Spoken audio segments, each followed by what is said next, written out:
Hello, Anthony here from Bulk Mortgages. Today we'll be talking about the mistakes that first-time buyers make and how we can avoid them.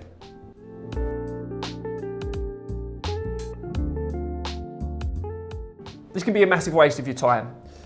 You could spend weekends after weekends looking at different properties, finally getting that house that you fall in love with, only to be disappointed to find out it's way outside of your budget.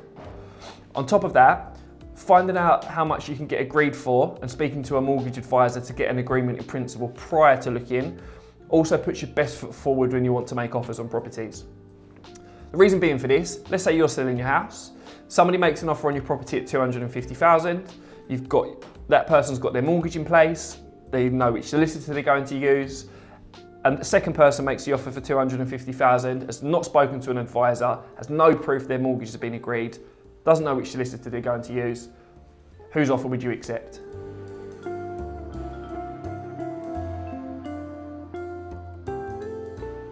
As well as your new monthly mortgage payments you have to pay when you get your first property, there's a lot of other things that people forget to budget for.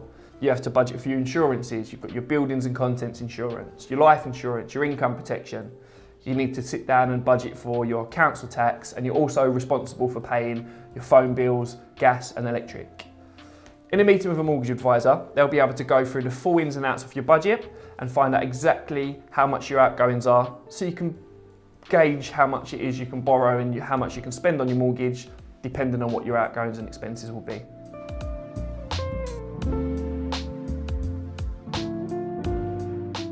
A lot of people, during the term of their mortgage process and their mortgage application, it can take sometimes up to 3 months for you to pick up the keys once your offer has been accepted.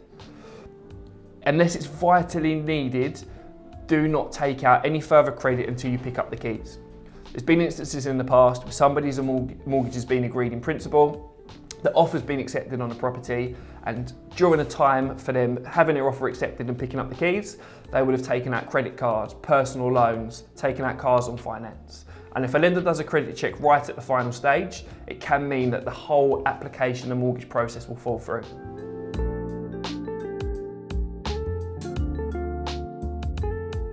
This is going to be the biggest financial commitment and probably the most expensive thing you're ever going to buy. And you're going to buy it after seeing the home for only 5 minutes. I know people that have spent more time looking for pairs of trainers. If you like the property and you can see this being your next home, it's always worth taking somebody else around there with you, preferably someone that's bought a home in the past, such as a parent, uncle or a friend. Not only that, going around the property the second time, you tend to notice things that you didn't pick up on the first time, like any issues or anything that you need to repair or get sorted prior to you actually moving in.